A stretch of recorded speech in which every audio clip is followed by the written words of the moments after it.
Hello there, and welcome back to the channel. I am your host, Maria Legier. It is an early Sunday morning, and there's not enough coffee in the world. This is yet another shooting, and yet we missed the mark.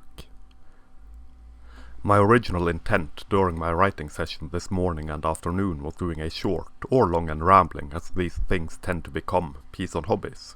That is, the importance of hobbies and how they correspond to male health and emotional well-being. Waking up far too early after yet another night of restless sleep due to severe pain coursing through my entire body, combined with this foggy headspace that I always follow whenever my symptoms flare up like mad hissing snakes.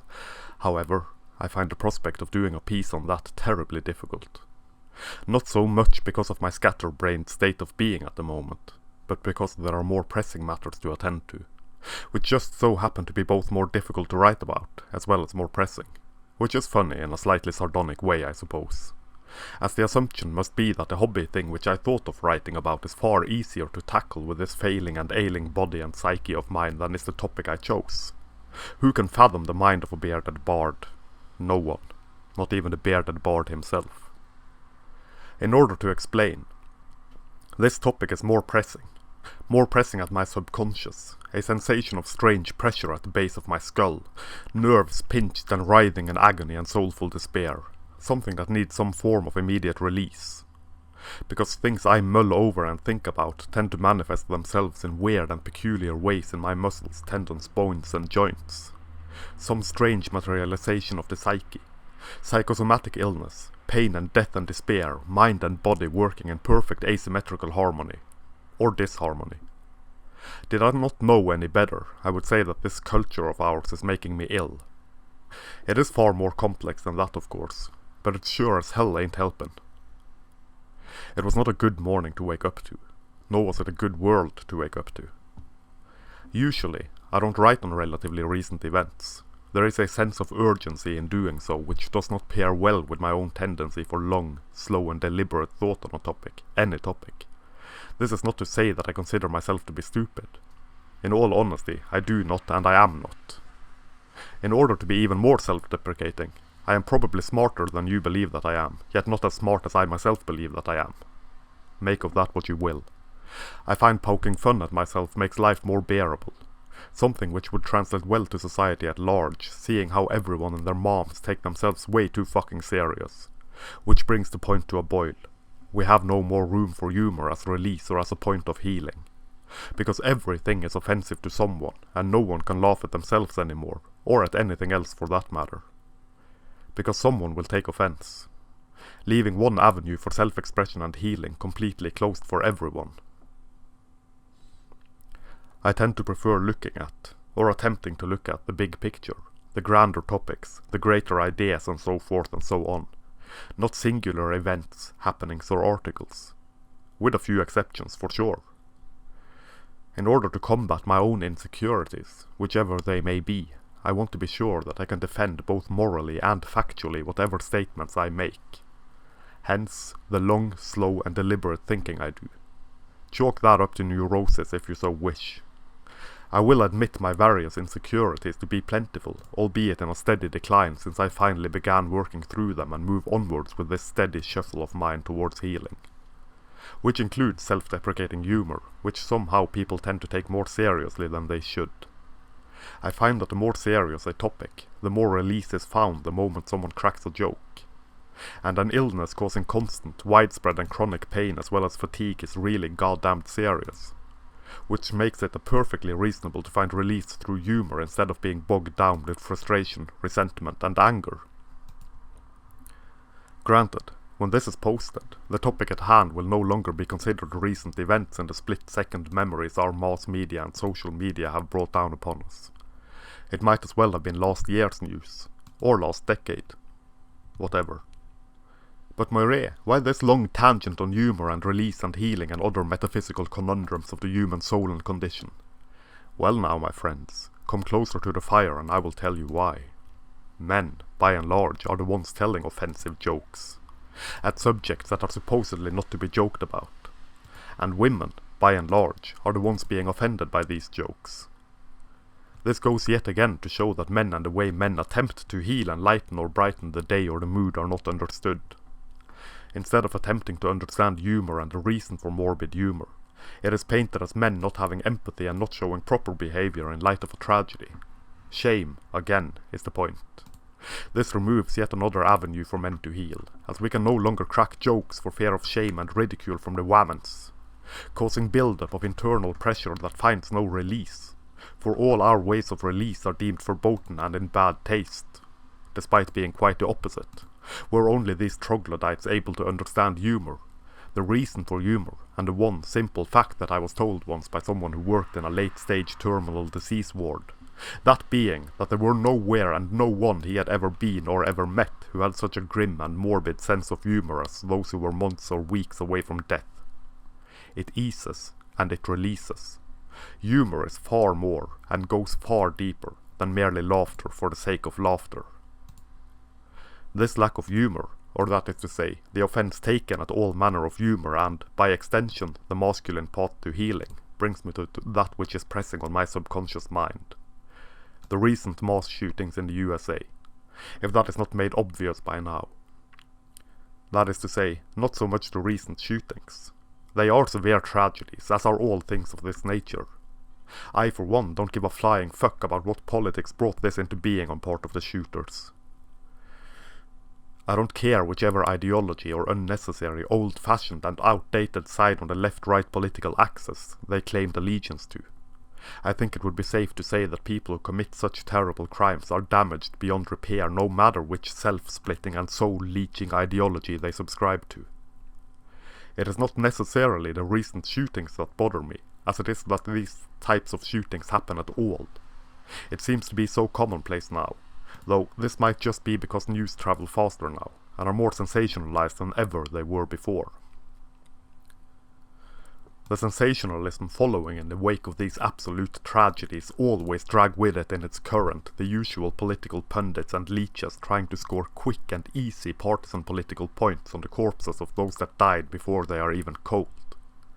They bathe in the blood of the victims and they feast on their flesh like the vicious cannibals that they are. And here I am, writing on it myself. I don't know whether this makes me a hypocrite of the highest order or not. Probably it does. What I will say in my defense in regards to this is simple. I have no interest in pointing fingers at any political party or any politician. Our Western societies are divided enough as it is, and the rank stupidity exhibited on both sides of the great political divide is enough to make me vomit bloody chunks of cancerous sickness. What sickens me most is of course the usual mass media purveyors of fake news and dubious reporting. This may be bias on my part. I suspect, however, that it has more to do with their reach as compared to those that are not of the mass media persuasion than any bias on my part, though I have no problem with admitting that the bias is there. The so-called reporting I have seen on these tragedies have not been journalism, as much as it has been opinion pieces pointing fingers here, there, and everywhere. Well, not here, there, and everywhere in regards to the mass media pundits. They spew their usual trite and predictable trash. Blaming toxic masculinity, blaming men, blaming white men in particular, blaming Donald Trump, blaming the fluent and gaseous, ever-changing, never static and poorly defined far right, their enemy of choice, the Emmanuel Goldstein of their world and their warped and wretched minds that seems to have barely survived a failed coat hanger abortion. There is little use, to my eyes, in pointing fingers at this one thing over here as opposed to this other thing over here to try and explain these horrible happenings in the simplest way possible. Because the partisan political ploy and play on display is far too simple and far too easy, far too emblematic of the great chasm that suddenly appeared in the midst of our societies. That is, the entirety of Western civilization.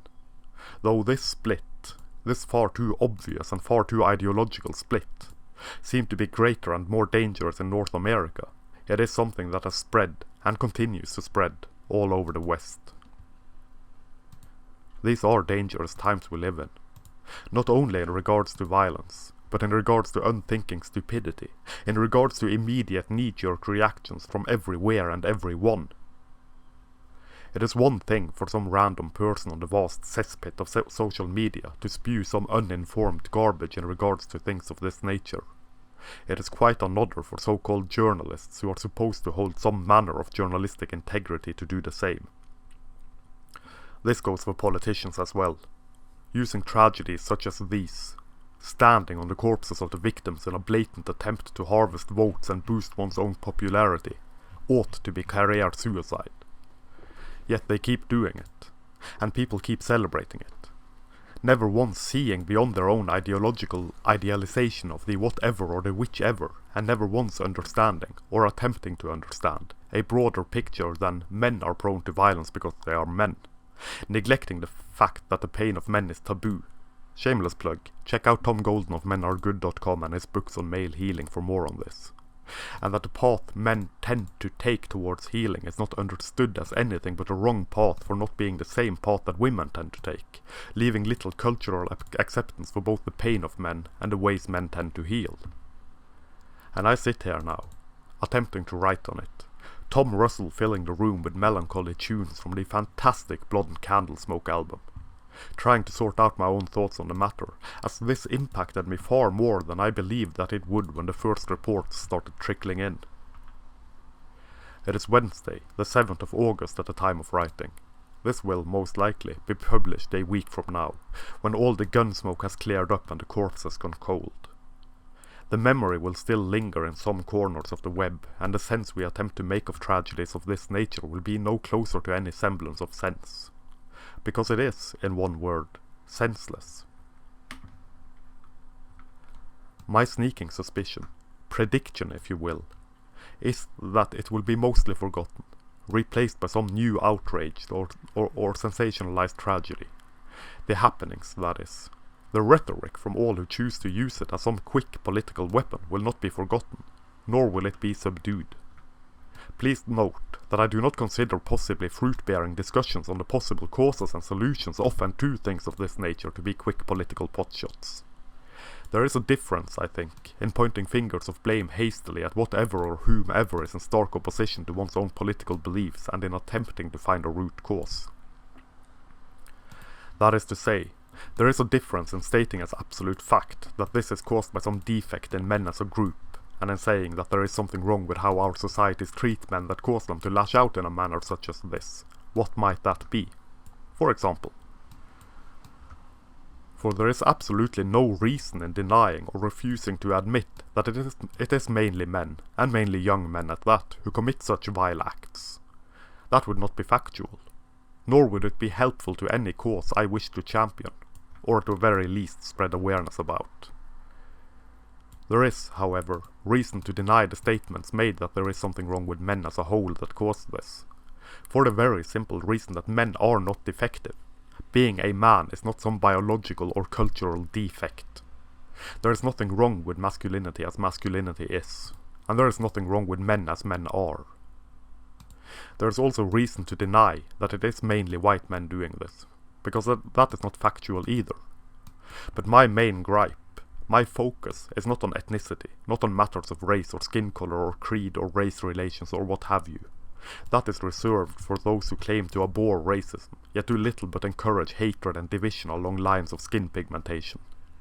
And so I am careful when mentioning these factors, as I know very little about them, in particular in regards to North America. I don't think there are any easy explanations or simple solutions to these problems. Tragedies such as these will happen, and they will keep happening. This is just a sad fact of life. People snap. People reach their breaking point, and they snap. This is something we will never get rid of. I believe, however, that we, as a society, would be able to reduce the amount of such tragedies in a not insignificant way, with solutions that are not simple, yet would, I hope, be helpful and bear fruit were they to be implemented. And I have, actually, a few propositions. I admit willingly that this is speculation on my part. It seems very obvious to me, though. I would also like to state that these are based on thoughts, beliefs and values that permeate the structure of my philosophy and my life, and as such are not something that popped up in my mind as immediate responses to these tragedies. This is important for me to mention, as I spent the previous 1600 or so words attacking knee-jerk reactions and quick and easy political potshots to these tragedies. I am fully convinced that these propositions of mine would make for better societies overall, not only in regards to extremes such as these. These are of course not my thoughts and opinions alone. I have a lot to thank the voices, thoughts and works of the likes of Tom Golden, Paul Elam, Janice Fiamengo, the Honey Badger Brigade, Warren Farrell, Aaron Pizzi, as well as a multitude of other voices that dare defy the cultural norm and narrative of this day and age. Credit needs to be given where credit is due, and I have a lot to credit these incredible people and their incredible work for. What sticks out the most to me is that our societies have to acknowledge and understand that the empathy gap exists. That is, that men are met with far less empathy and understanding than women are, which I think goes a long way in explaining why young men blow up in such a spectacular manner. These young men are, more often than not, men who have met nothing but hostility and a lack of understanding in this ripped apart world of ours. From home life to school to work, they are, as is my understanding, deeply damaged, neglected and ignored men. And damaged people damage people. Or they damage themselves. Or they do both, going out in a blaze of fucking glory and bloodshed, taking as many people with them as they fall as they can. I would think it bloody obvious that people who snap like this are not well. Mentally healthy people don't do things like this. After a tragedy such as this, there is, rightfully, little compassion shown the perpetrators. In my way of thinking, however, showing compassion, empathy and understanding for their troubles before they reach the breaking point would go a long way in diffusing the bomb, as it were. It would behoove us, then, as a civilization, to not celebrate a cultural zeitgeist that do nothing but paint men and masculinity as inherently defective, that do nothing but place the burden of blame for everything wrong in our ramshackle societies on the shoulders of young men, that do nothing but tell them when they attempt to heal that their way of healing and coping and dealing is wrong.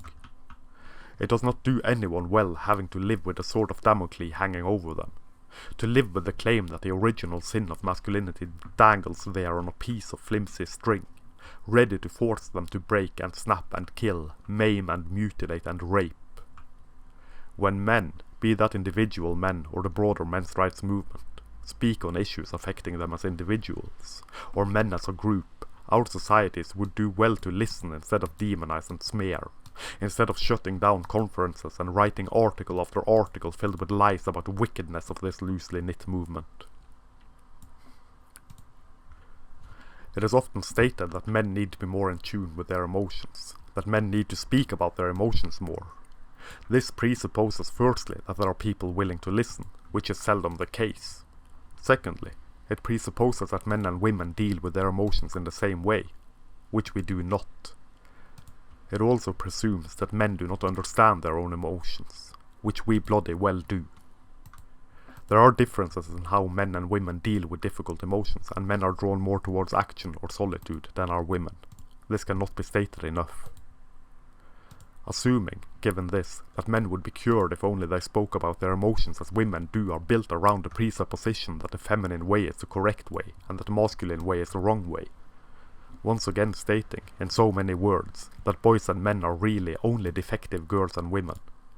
Men have an incredible ability to be together in silence, doing something together yet enjoying silence and merely being in the presence of a good and trusted friend. Men face their enemies and stand shoulder to shoulder with their friends, as the saying goes. The way our civilization has managed to dismantle and destroy any male-only spaces, yet keeping female-only spaces, has removed this one very simple act of healing through action or through silence.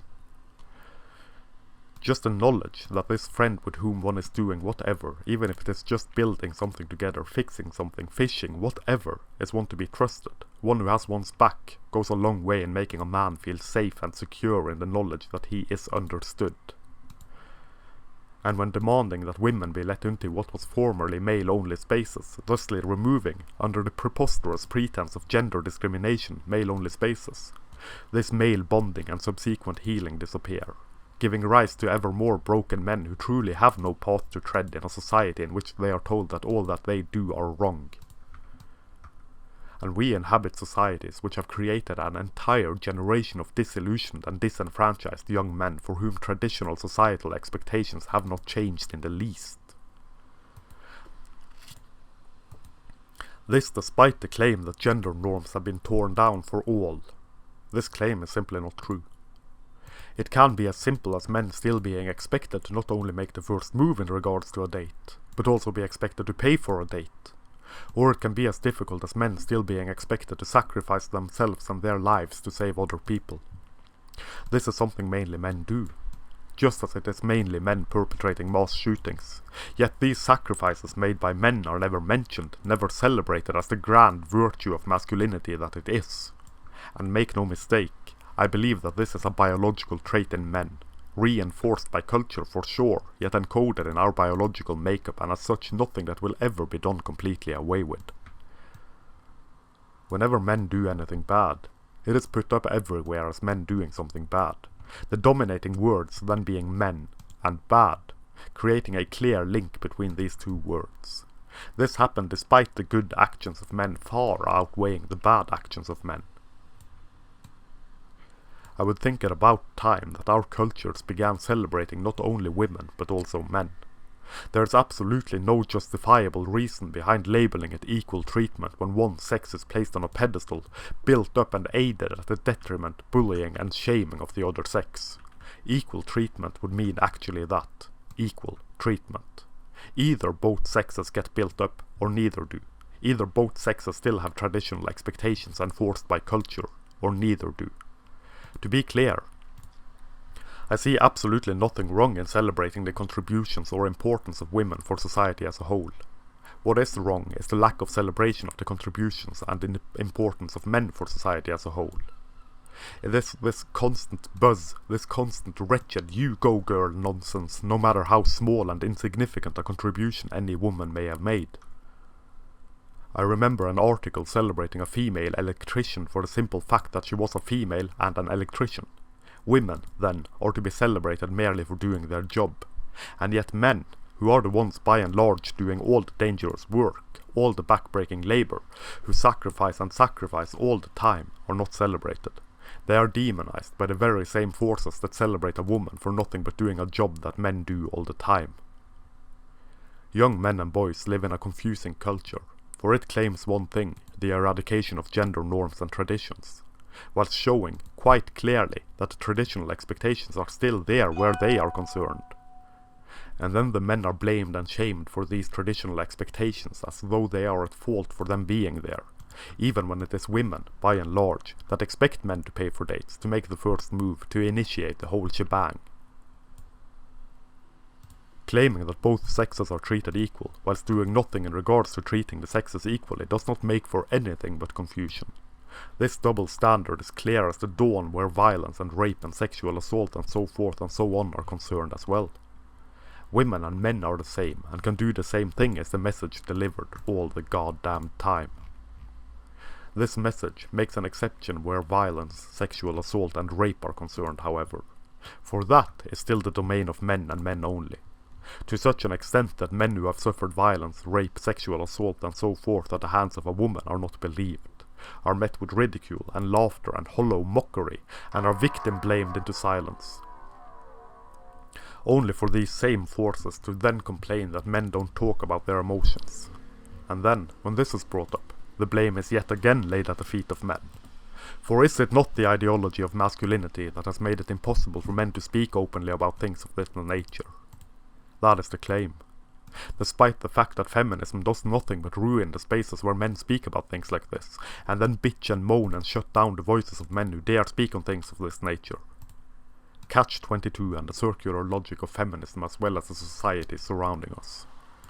For this is obviously driven by the culture we inhabit, and the culture we inhabit have listened nothing to men's advocates where this is concerned. Quite the opposite. Yet the blame falls on men whenever these topics are brought up, which is odd considering that it is feminist lobbying that brought these double standards into dubious and neglectful policy in the first place. We just conveniently choose to forget that fact, I suppose. The point being, men need to be listened to when we speak. the problems of boys and men are not that they are boys and men. It is that we live within a society which do nothing but smear and scorn and shun and ridicule and blame men and masculinity for being nothing but men, for being nothing but masculine, as though the mere trait of masculinity, the mere existence of a man as a man is enough to bring doomsday upon his fractured head and torn shoulders, breaking from the weight of the world. There's also the issue with fatherless homes to consider. Boys who grow up without fathers do not do well in life. Girls who grow up without fathers tend to do better, but still do worse than girls who grow up with fathers in the home. Fathers are important. I am not interested here and now in placing any blame at the mother or the father for the absence of the father. It is not as easy as placing blame here or there, because the blame is seldom here nor there on a societal level. On an individual level, it most assuredly can be. That would be another ramble, another long-winded and depressive affair that surely need to be explored. But this is long enough, and going off on yet another tangent would not do anyone any service. My view count is low enough as it is. Suffice it to say, fathers need to be in the lives of their children. Children need their fathers to be in their lives, particularly young boys. For stable, good, loving, masculine role models are of immense importance to them. And to girls. This is not something new. This is not some wicked scheme of the patriarchy to downplay the role and importance of the mother, or for that matter force women to be mothers, whatever the hell that means. This is the pure and unfiltered truth, and our societies, their celebrations of single motherhood have got to stop. There needs to be a celebration of both parents, a re-implementation of the family unit, of understanding the importance of a whole and functional family. Not necessarily in any traditional sense as I have come to understand it.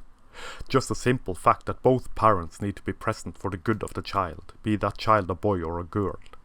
Even if these statements will bring hate and fury, rage and ruin upon my insomniac head and crippled ass from scores of single mothers feeling slighted and attacked for me daring to state that fathers are just as necessary and important in the life of a child as our mothers.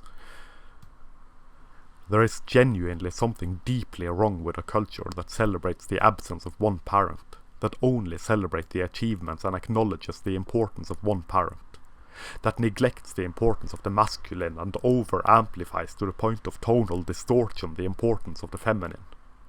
This has gone to such an extent that we now have people lobbying to change Father's Day to Special Persons Day, because they claim as the reason some children don't have fathers. Some children don't have mothers either, but no one is lobbying to remove Mother's Day for some strange reason. For you know, single fathers do also exist, even if it is rare. And this is rare because of the biased nature of family courts, which hold as the golden standard of parenting the mother, no matter who is the best parent in any individual relationship. Of course, despite feminists lobbying to not have 50-50 as the default custody, this is also blamed on the patriarchy and therefore by extension men. If this does not tell us something about how our cultures view fatherhood, nothing ever will. It does not matter how small or big the movement lobbying for the removal of Father's Day is. It is bad enough that it not only exists, but are given media attention. Despite what one would probably be led to believe, considering the overarching theme of my writings, I do not place the blame on this solely on feminism, though I do consider feminism to play a major part in it. And though I consider feminism to be a global fraud and sham, a blight on this earth and a foul and horrible den of hypocrites, double standard aficionados and control freaks that will eventually cause the collapse of our civilizations by crafting and crafting again this narrative, by spinning and spinning again yarns that do nothing but exaggerate and amplify a manufactured and nonsensical gender war that does nothing but create rifts and lack of cooperation and understanding where there should be cooperation and understanding between the sexes. There's far more at play in this than that of their forces and their forces alone. We also have gynocentrism to contend with. We have the biological impulse in men to protect women. We have the, from what I understand, biological bias exhibited in women's greater in-group preference as opposed to men's greater out-group preference where the sexes are concerned. Meaning that both men and women will rather look out for the interests and well-beings of women as a group than men as a group.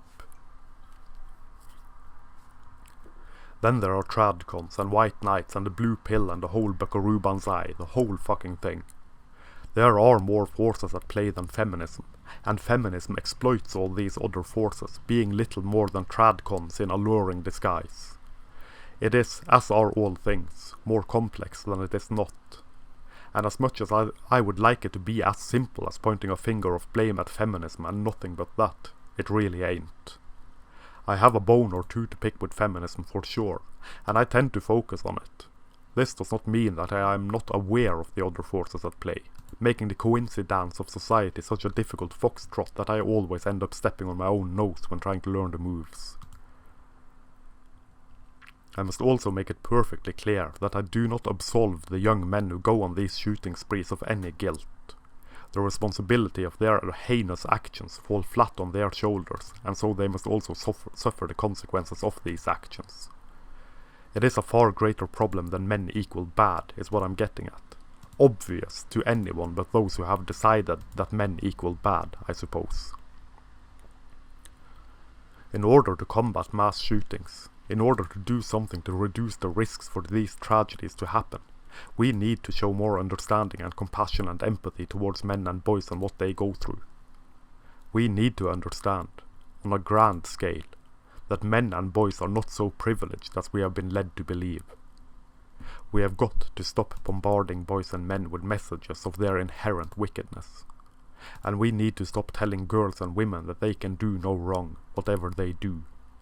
For as it stands, any action done by a woman is empowering in some way or other, even if that entails nothing but doing her fucking job. Either we start celebrating and building up boys and men in the same way we do girls and women, or we celebrate and build up neither. As the world is now, boys and men get all the hatred, all the shaming, all the dark and despicable forces we would rather see hidden in the shadows. And girls and women get all the celebration, all the love and care and empathy and compassion we can find, no matter if this is deserved or not. This goes for gendered scholarships as well. Women outnumber men in higher education, and there is still this immense push to get women into higher education, even when boys and men are dropping out completely. We have got to understand that bombarding men constantly with messages of how horrible they are, how bad and vicious and evil they are, has a terrible effect on young men and boys. Particularly when we see, time and again, women being praised and then praised some more. Our societies, our cultures, show nothing but contempt for boys and for men, made possible by some strange and predetermined biological traits perhaps, yet amplified immensely by a culture that has decided that its one scapegoat, its one wrench in the mechanism, is men. For our cultures are in the act of auto-cannibalism, are in the midst of self-destruction. They are melting down due in no small way to the insistence, the message, the constant reminder that boys and men are no longer necessary, that masculinity is archaic and toxic, that women and femininity are the only saving grace we have. Despite us needing both in cooperation to survive and to thrive, we have decided that we only need the one and that the other should be destroyed. And destroy it they will, bit by bit and piece by piece, tearing it down from within individual men who are shown and are told over and over that no matter what they do only wrong, that they can do nothing right. And all that they experience is a loss of love from the culture surrounding them, and a loss of love for themselves. And they have no purpose, and they have no place, and they have no help, and they gain neither empathy nor understanding for their plight, being told that they are privileged patriarchal oppressors. And there is no guiding hand, no guiding light, no masculine role model whom they may emulate and aspire to become. And there is nothing but the constant droning, the constant gnawing, the constant tearing down of the self and all that is, was, and ever will be the self. And they reach the end of the rope and they snap, and the rope becomes a hangman's noose, tied about their necks, and seeing nothing but death, and seeing nothing but destruction, and seeing nothing but despair and neglect and hollow tunes and mockery of their misery, they stand upon the gallows and upon the trapdoor underneath their feet, destined to die and destined to take as many with them while they fall as they can. And then, when the fall is over and done with, when the damage is dealt and the damage is done, when the neck is snapped and the body is dead, the internal injury is now externalized, the whole vicious circle begins anew. For now, his actions and his rampage and his massacre are shown as absolute evidence of the rhetoric that brought him to the breaking point in the first place, building ever more of the same, repeating and continuing the rhetoric, a perfect circle that perfectly feeds into itself and into our cultural narrative and the societal zeitgeist, solving nothing yet claiming to solve everything. Rinse and repeat, ad infinitum. Thank you very much for watching. Here follows an outro most befitting a video of this nature, a blatant attempt at virtual panhandling. Should you wish to support this channel, as well as my blog and any further endeavours this strange path will take me on, there are a few ways you can do that. The easiest would be to like, share and subscribe, as well as clicking the sometimes functional notification bell. Having the message, such as it is, manspread and mansplained far and wide will do wonders. You could also support my rambling and barely contained insanity by buying my books, which are linked below. More books will be made available as time allows. I also have a Redbubble shop, linked below, where you can buy prints in various forms of some of the artwork presented in my videos. Or you can contact me through the contact form on my blog for original artwork, commissions or prints direct from the source, so to speak. Until next time, I am your humble bearded bard, Morea Legier, manspreading majestically beneath the steel sky of doom.